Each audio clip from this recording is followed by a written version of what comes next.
Hopefully this is the right place for this, because I have no idea what else to do. The police are useless. No one I've talked to takes me seriously. I know this story sounds impossible, but something happened to my brother and my friend, and I need to figure out what it was and how to get them back. I am so scared something horrible has happened to them. The cops found this typed up on Steph's phone and asked me if I could explain it. I can't.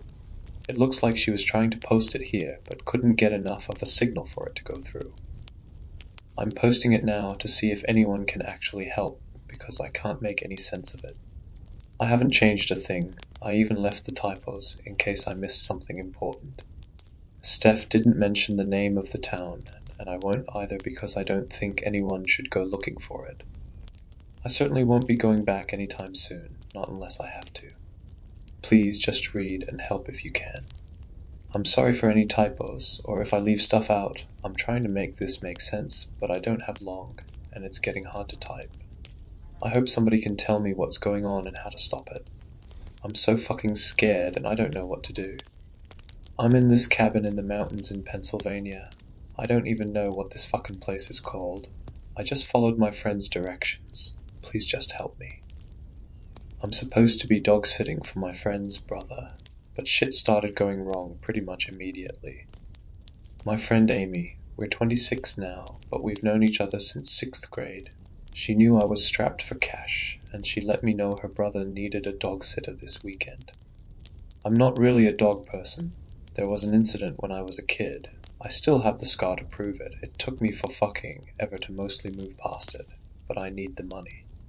And I won't lie, I've always kind of had a crush on her brother, so I jumped at the chance to get his number and maybe an in with him. What she failed to tell me is that her brother, Jason, lived in a creepy-ass cabin in the middle of the creepy-ass woods in the creepy-ass mountains. I know it was rural, she'd said as much before, but I figured he was at least near a town of some kind. Nope. Miles from anything that could remotely be called a town.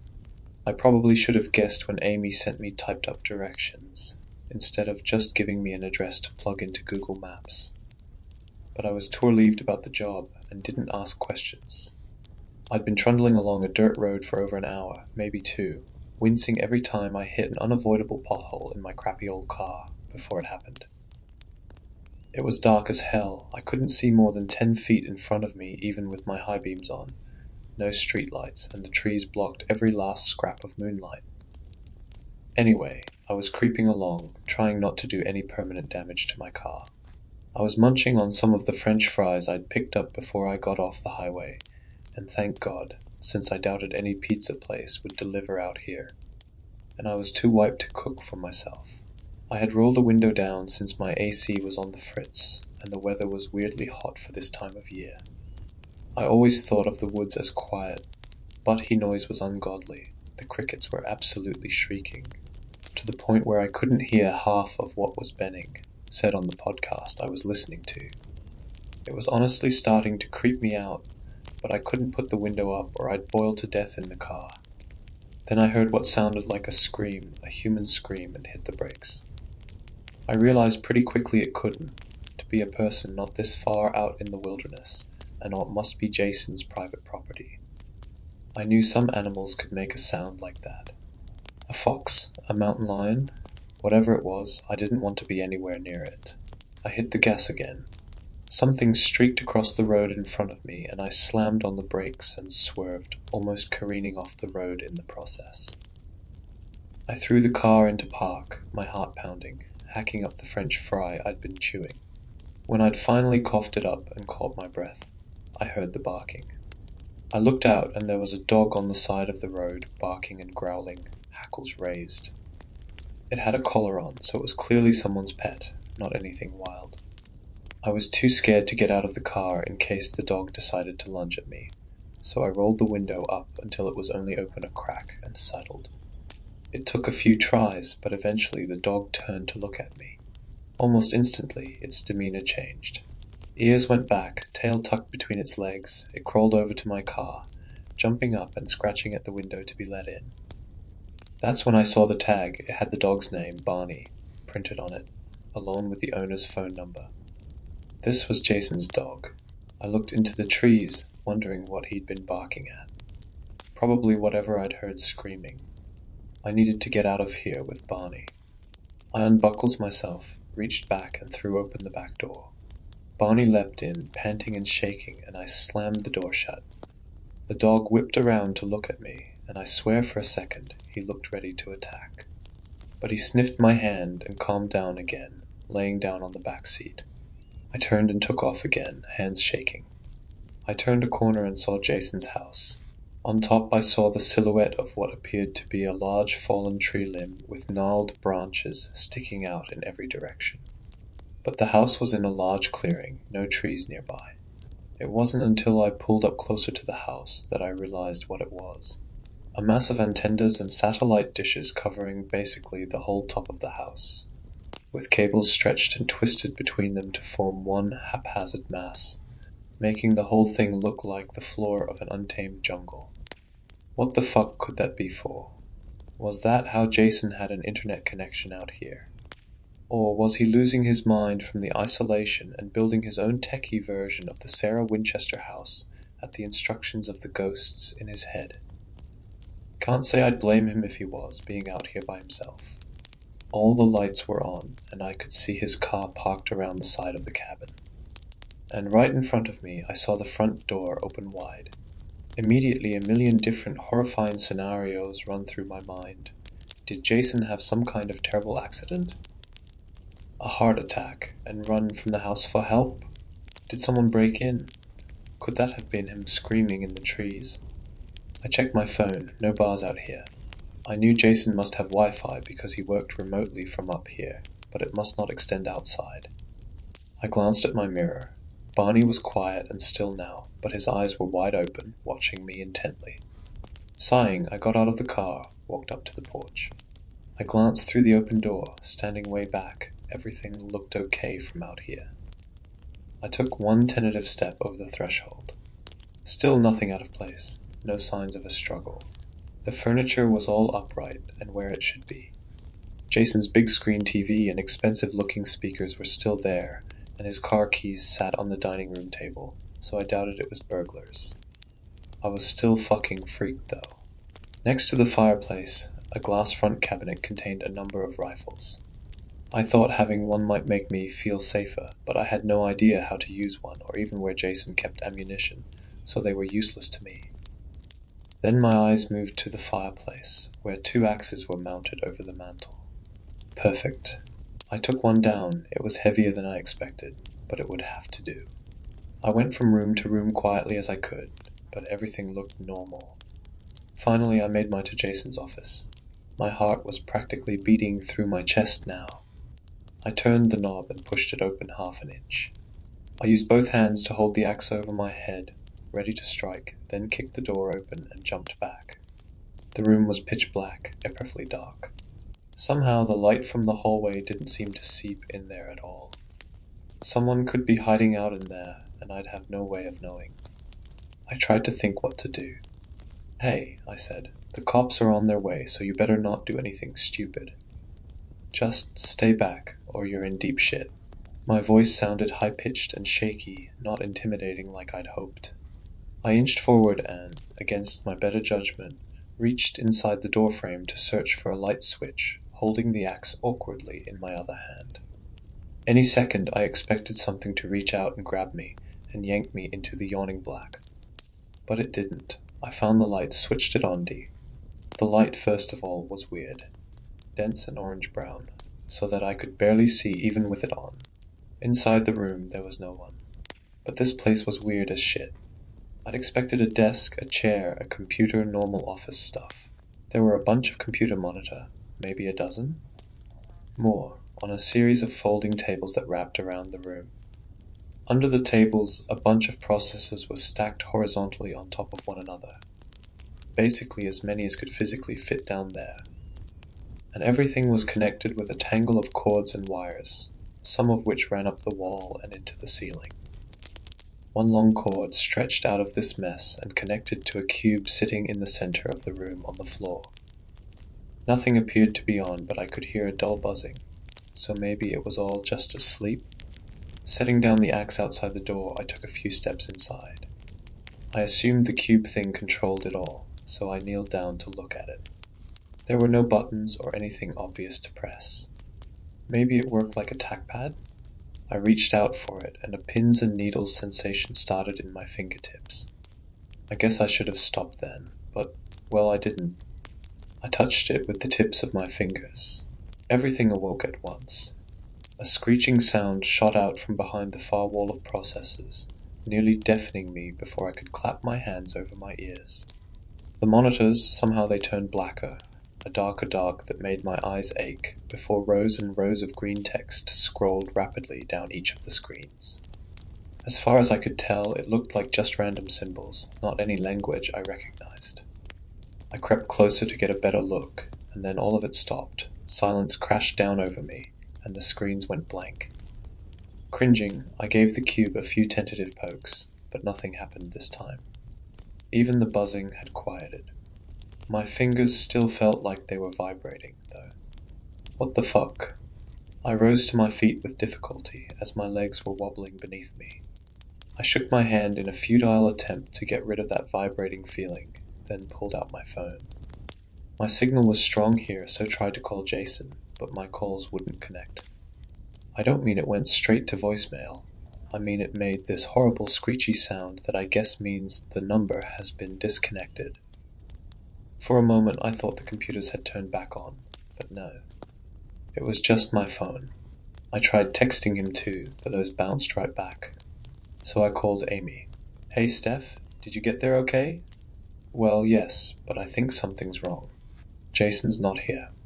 What do you mean? Asked Amy. I mean, I drove up here, Barney was out running loose, and the cabin door was wide open, but no Jason inside. A long pause. Are you sure? Amy, I checked the whole place.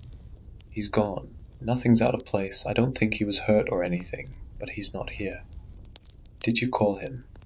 I can't get through. Okay. I'll call the friends he's supposed to meet up with. Maybe he's with them. I think maybe I should call the police. I don't. She stopped suddenly. Amy? No response. I checked my phone. The call had been cut off. No signal. Great. I walked out of the office to check on Barney, and the office door slammed shut behind me. I screamed and fell to the floor. I lay there for a long time, too scared to look behind me. Finally, I stood up and tried the door, but it was firmly locked. I leaned my full weight into it, but it wouldn't budge. I should have left, I know that. But slowly, methodically, I convinced myself that everything had a logical explanation. Jason had left the house in a hurry because there'd been an emergency. Whatever was fucking up the signal on my phone must have fucked his too. That's why he hadn't called or texted. His car was here, but well, maybe he had a second one. Or a motorcycle or something. Or someone picked him up. The office, well, that was weird. Maybe Jowson was running some kind of experiment. That would explain the shit on the roof too. Or maybe I was right earlier and he was kind of losing it, being all alone up here. And the door, the wind must have blown it shut. But there had been no window in there. Fuck it. The AC must have switched on, blown the door shut, and jammed it somehow. I calmed a little and went to call Amy back, but I had no service. Oh well, nothing I could do about it now. Eventually I explained away all of it. Part of me was still scared, but what was I going to do? Run away from here, run from nothing and no one. I went out to the car to collect Barney and my things, looking around me for any kind of threat. I had to drag the dog back to the house. He kept staring and growling at the tree line. Had the mountain lion or whatever followed us back. This whole thing was really unnerving, and I started second-guessing my decision to stay. But I didn't want to wind my way back down the mountain in the pitch dark, with a pissed-off dog in tow. I'd stay here till morning and leave then if I needed. Maybe by then, Amy would have figured out that Jason is fine. Maybe the dog would be back to normal. Maybe this gig wouldn't be a total shit show. I shook my hand again. That pins and needles feeling just would not subside. And then I fed the dog, poured myself a large glass of the wine I'd brought, and sat down to watch some TV and finish my French fries. The cable up here was not much better than the cell service, it turned out. The signal was fuzzy and kept cutting out. Finally, I gave up and rummaged through the stacks of DVDs next to the couch. He had almost nothing I liked, almost all thrillers and horror. How he managed to watch these things up here all by himself, I do not understand. But I found some sci-fi thing that didn't seem too scary, so I popped it into the DVD player and sat down to watch it. I fell asleep almost instantly. I woke to the sound of Barney growling. I sat bolt upright and saw him standing at the door, baring his teeth, ready to attack. Oh buddy, not again. I stood up and looked out the window. Nothing. Just trees and dark. Barney had quieted down again. I realized I need to let the dog out before bed. I clipped on his collar and leash and started to walk outside, but grabbed the axe on my way out. Just in case. Nothing happened to us. Barney did not so much as glance up at the trees, just did his business and went back inside. Whatever had been stalking us must have given up. I turned off the movie and went to brush my teeth, feeling much more relaxed than I had just a few minutes ago. If it weren't for the fucking vibrating, it had spread to the fingers on my other hand now, I'd have felt completely at peace. When I came out of the bathroom, I noticed something on the floor that I hadn't seen before. It was a piece of paper torn off from a paper bag with a few words scrawled on it in messy handwriting. Sorry, have to go. I stared at it, confused for a moment, and then suddenly overcome with rage. Sorry, have to go? Was Jason serious? He couldn't have at least closed the door behind him and sent me a text. I snatched the paper off the ground. It was clearly torn off and written in a rush. Maybe he'd had an emergency and had no time to think things through. But then why was his car still here? Who knew? Who fucking cared? I crumpled up the note and hurled it at the trash can across the room. Right at that moment, Barney went ballistic. Fucking dog. I stormed out to the living room to see what the hell he was up to now. He was barking at the closet. The coat closet to the right of the fireplace. What the fuck? I approached the dog, my sense of dread growing stronger by the second. I picked up the axe I'd set down earlier, just in case. I reached for the door handle.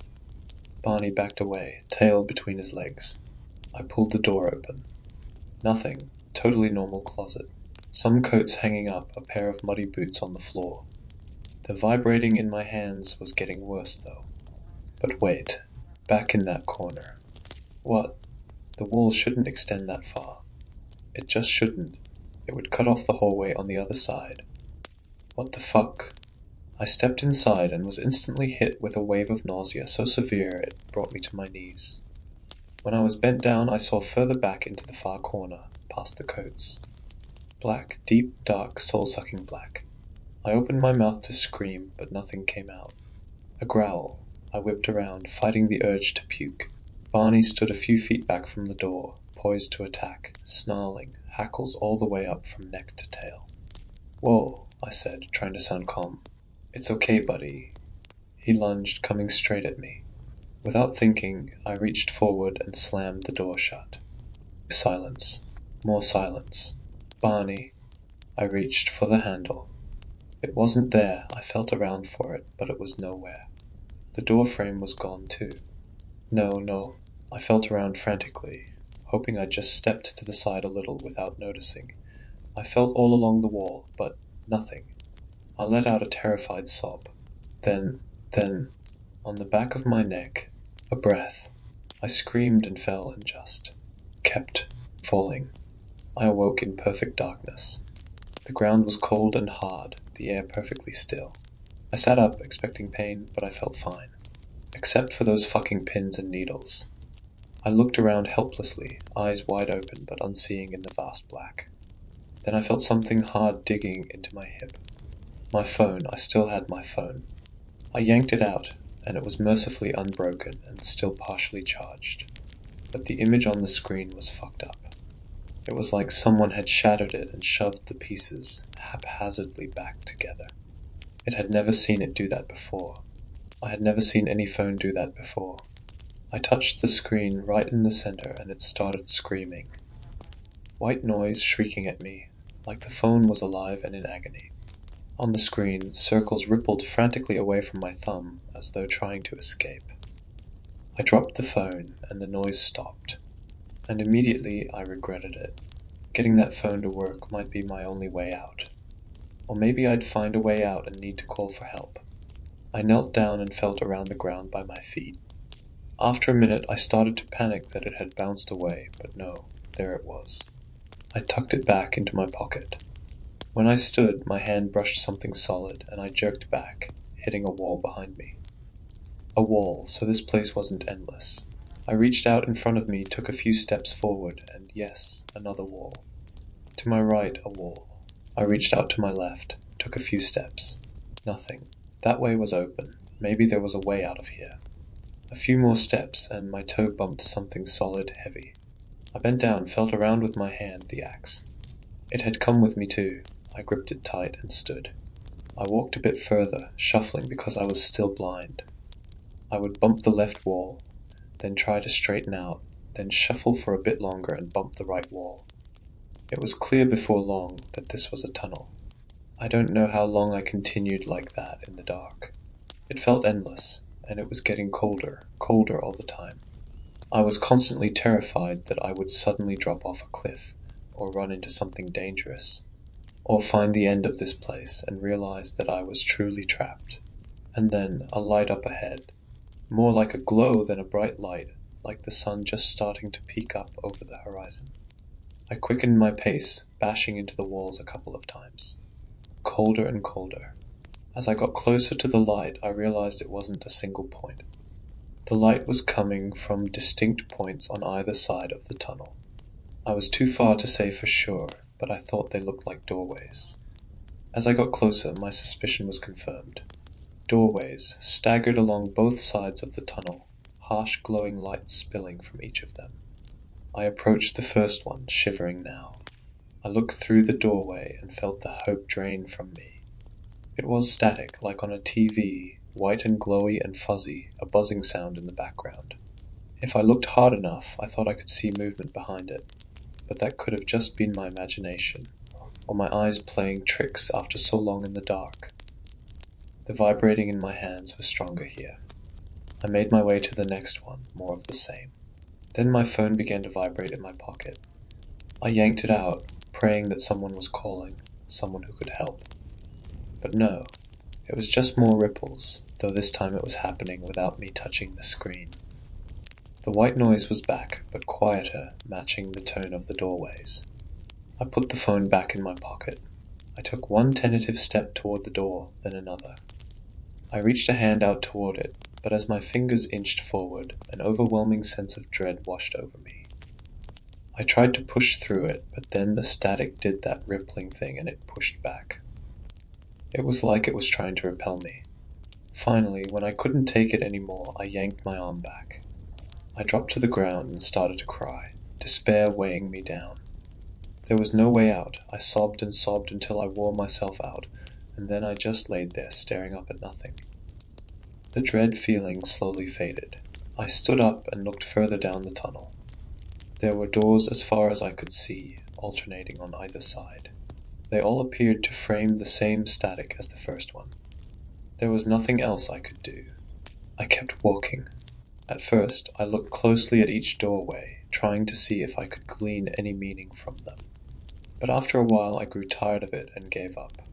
I kept my gaze forward and trudged along, for I don't know how long, until my legs started to ache with the effort. But then, I noticed shapes in the static. At first I thought I was imagining it, that I'd spent too long in the dark and my mind was inventing things for me to see. But then the shapes were too defined to dismiss. I couldn't make out what they were doing, but there were definitely people moving around in there. I tried to call to them, but they didn't seem to notice. I walked closer to one of them, hoping this time I might make it through, but the dread and the static pushed me back again. And then I could hear them, almost imperceptible at first, but growing just a bit louder at each doorway. And then I could see scenes playing out. A man and a woman screaming at each other, their faces inches apart. I ducked away instinctively, as though any second they might turn on me. A creature, a dog, lunging at the doorway. That one made me jump back in terror, fearing for a second that it might be able to pass through. It didn't, though. It just disappeared and started over again a moment later. And the next one, a little girl sitting on the ground, hunched over herself, shaking. It took me a second to realize she was crying, sobbing. I felt strangely connected to her, like I could feel what she was feeling. I didn't have to get close this time. The dread slammed into me, and I cried out. "Hello," I said to the girl. "Can you hear me?" She just kept crying. She had no idea I was there. I collapsed, exhausted. How long had I been down here? Minutes? Hours? I couldn't keep going, but I couldn't sleep when I felt like this. I used the last of my remaining energy to crawl a little further, so I was an equal distance from the last door and the next. The dread wasn't gone here, but it was bearable. In any case, it weighed me to the spot. I couldn't have moved if I wanted to. I shut my eyes. I shot up to my feet in an instant, a scream reverberating through my head. I had slept no idea how long, but this wasn't a dream. It was real, and it wasn't muffled like the doorway sounds. It stopped. I had no idea which direction it had come from. I stopped and listened closely, but there was nothing now. My heart was pounding, fear and adrenaline pumping through me, and I knew I wasn't going back to sleep. I took up my journey again, faster now. The blurry scenes continued. The dread pressed in on me, forcing me to the middle of the tunnel. And as I walked and walked, glancing now and then at the doorways, I noticed something about the scenes. Maybe it was because they were becoming clearer, or because I'd been in here among them for so long, but they were familiar. I hadn't wanted to admit it at the time. I couldn't think clearly anyway. But that little girl, I knew her. I was her, and I remembered that moment. I'd just come home from school, and my mom had sat me down, stony-faced, and told me that our cat had died. I had cried all night and the next day, and for days after she died, and the two people arguing, I couldn't see them clearly, but I'm almost certain they were my parents. They'd had so many screaming matches just like that before we left. The neighbor's dog slipping his leash and attacking me. I still had that scar on my right arm, and there I was again, sitting alone at a lunch table, trying desperately not to cry. Climbing a tree, then the ground rushing up at me. A group of girls surrounding me, laughing, pushing me down. I didn't know what this place was, or how it knew, or where it got my memories. But it was clear by now. It was playing back the worst moments of my life, and I was trapped in here with them. And I knew it was only going to get worse. If I wanted to ever get out of here, I had to keep going through. I tried to keep my eyes down on the path in front of me, but it didn't help. I could still hear my cries, my screams. Lost as I was in my despair, it took me longer than it should have to notice. Footsteps. Like the scream before, I knew they were real. They were not muffled like the doorways. They were clear and real and terrible, and they were coming from the direction I had just come from. I had to hurry. I didn't want to meet Watia lived down here. He started Tuyo. As I tried to put space between myself and the footsteps, the scenes grew clearer and more intense. My mom pulling me from my bed in the middle of the night and dragging me out to the car. No explanation, with nothing but the clothes we had on. I never saw my childhood home again. The footsteps are closer. I start to flat out run. Still, I could see the scenes playing out on either side of me. Another doorway, a hand lurching out from my neck. I screamed and tried not to look. And then ahead a light not like the doorways. Not a white glare, it was warm and soft, and it was straight ahead. My muscles were screaming in pain at this point, but I sped up, listening to the footsteps get closer all the time. The static sound got louder and louder, occasional screams and cries piercing through it. I was almost there when I noticed a dark figure in the light. Just standing there, staring. I stopped for a moment unsure, but the footsteps were still hunting me. I thought I could hear yelling from that way, not the muffled kind from the doorways, a real, live voice. There was no choice. I took off again, ready to meet my fate in the light. As I got closer, the figure began to take shape, a large man, draped in shadow, the light behind him blinding me to his features.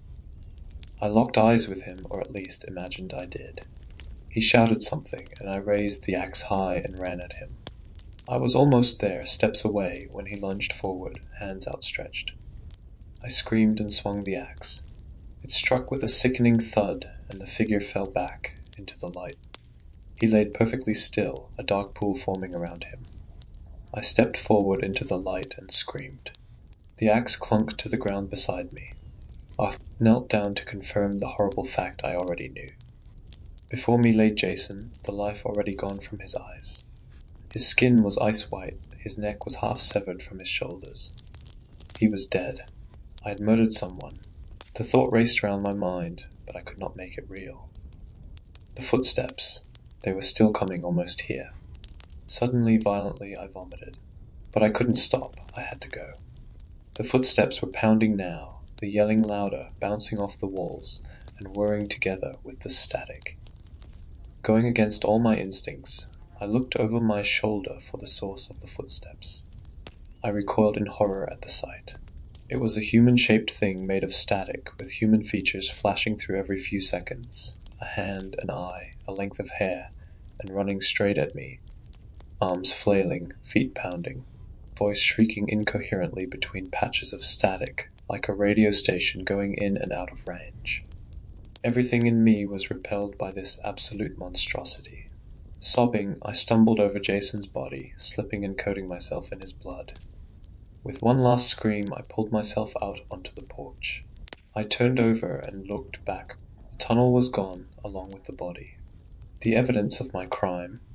I crumpled to the ground and gasped with relief, the full horror of what I'd done yet to wash over me.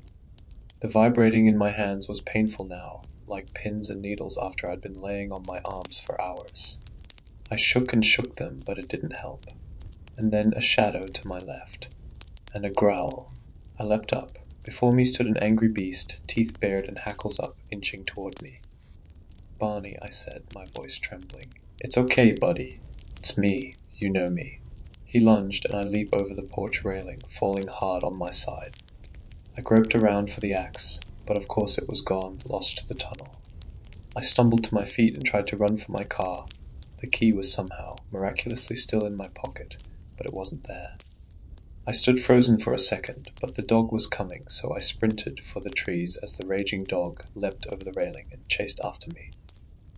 I entered the woods, running as fast as I could as branches and thorns tear at my clothes and skin. I could hear the dog's growls just feet behind me. I had no idea which direction I'm running in until I stumble onto the dirt road and nearly fall over. I took a moment to catch my breath, but the dog was at my heels. I bolted into the woods on the other side. My foot caught on a tree root and I crashed into the ground, face first. I cried out in agony, scraping my tongue along the now cracked teeth in my mouth. I could hear the dog on the road now, coming straight for me. But then a flash of lights and the squeal of brakes. I considered crawling over, calling out, but then I remembered the blood on my clothes. What could I say? Then I heard a whistle, and another. And another. The dog stops growling, whimpers instead. I heard a car door open and slam shut again. And that's when I realize. I ran onto the road just as the car was pulling away. My car. It rolls away into the dark. What the fuck? I follow Ed the car, stopping just before I emerge from the trees. I can feel the night's wear on my muscles now that I've slowed. My limbs are so heavy, I'm so tired. I watched myself emerge from the car, and it's all I can do not to pass out. I lean against a tree and let myself sink to the dirt. There's a soft static sound echoing in my head now. My other self ushered the dog inside and closes the door. I sat there gasping for air, lost in my own horror and confusion, for I don't know how long. I think I passed out. I came to myself eventually. The front door was shut, and I think Barney is gone from the car. The vibration has spread up my arms and into my shoulders, and I know what it is now. It's the static, it's in me now in my head. Ever since I touched the cube. I remembered my phone. I pulled it out, fumbling it at first because my hands won't stop vibrating. It was no longer spasming, but I still had no signal. At some point, though, I must have had one, because I have 8 missed calls. All from Amy. She left a few voicemails of varying lengths, but they wouldn't load. One text got through. "Where are you? Please pick up." I had to get out of here. I had no idea where I'd go or what I'd do. No idea how I could live in a world where there are two of me, but I had got to do something. I had to figure out how to get rid of this static, this infection, somehow. I still had my car key in my back pocket. I watched the windows for a minute. No sign of other me. I creeped toward my car, key in hand, keeping low to the ground. As I got closer, I could hear Barney barking and grumbling inside. I unlocked the door and crawled inside, shut the door. Just in time, the cabin door swung open and other me walked out with the dog. I ducked down so they wouldn't see Untilt. They were gone again. And then I just sat there. I knew I need to go, I wanted to go, but my stupid fucking limbs wouldn't move. I couldn't stop thinking about the sickening thud the axe made when it connected with skin and bone. My hands shook. I wanted to throw up, but there was nothing in me to come out. I could see the static then, patches of it forming on my hands and arms, undulating and slowly spreading. Fuck. I realized that I, the other one, has disappeared from the window. I must have gone to brush my teeth. Maybe if I can get in there and stop myself from ever going into that closet, then Jason won't be dead. Fuck it, I had to try. Slowly, quietly, I pushed the car door open and crawled toward the house. I winced as the front door creaks, but other me didn't notice. I stood and looked around. That's when I noticed my empty fast food bag resting on top of the trash. A white paper bag. Fuck, it was me, future me, the note. I snatch it out of there and stare at it helplessly. What was I trying to say? Sorry, I have to go. What? I snatched a pen off the counter and tore off a strip of paper and started scribbling, hoping I'd figure out the note as I go. But my hands and arms shook so bad and I could hardly feel them, and then I got to the word "go," and then I heard the bathroom door creak open. It dropped the note and backed into the living room. Barney had been fast asleep, but he opened his eyes. Slowly, slowly he raised his head, his eyes becoming angrier by the second, and his mouth curled up in a snarl, and he was barking. I bolted to the closet just in time, slipping behind the door just as other me emerges from the kitchen. I ducked behind the coats and feeled around in the corner for the black hole, hoping I could block me from going down there. But it wasn't there. It was just closet. Other me enters and everything changes. The shrieking sound from the tunnels is back, but it's in my head and it paralyzes me as I feel the yawning gap open up beside me. Other me leans forward to inspect it, stares deep into it, and I can't help it. My breath brushes the back of her neck. She screams and falls and is gone. The gap is still open. I can move again, but I'm vibrating all over. I don't know why I'm telling you all this. I need to hurry if I'm going to stop her, and the static is in my gut now, my heart, It's going everywhere, but I need someone to know where I've gone and why, and maybe you can stop it. Don't come here, just stop it. I've got to go new. Sorry, have to go. That's it. The police said she was probably just writing a story, since the events here can't possibly be true. They have no explanation for why the phone was on the floor in the closet, or why the note was still there in the trash, or where Steph had gone. What? She just wandered into the woods in the middle of the night, in a strange place, without the dog or any of her stuff. And where's Jason? They looked for traces of my brother's blood on and around the porch, but found nothing. It was raining by then, though, so who knows. The computers and the stuff on the roof is still here, but it doesn't seem to do anything. I touched the cube too before I read Steph's message, and nothing turned on, but I think I felt a jolt in my fingers. I hope that was just nerves. The Wi-Fi was working fine, Steph's phone worked fine. The parts about her conversations with me are all true. I sent Steph's story to myself before I handed the phone back to the police. I brought Barney home with me. He's not hurt, but he's pretty shaken up. When we arrived, he ran straight to a corner of the living room and has been cowering there ever since. I keep bringing him food and water, but he barely touches it. He won't sleep, and I have to drag him outside for bathroom breaks. He also keeps staring at the door to my garage, alternately whining and growling. I've checked, and I hope I'm imagining it, but I don't think so. I think I see a shadow in the corner where there's never been one. I tried to approach, but I thought I could feel tingling in my fingertips. It feels like static. I got out of there and I locked and barricaded the garage door. Please help.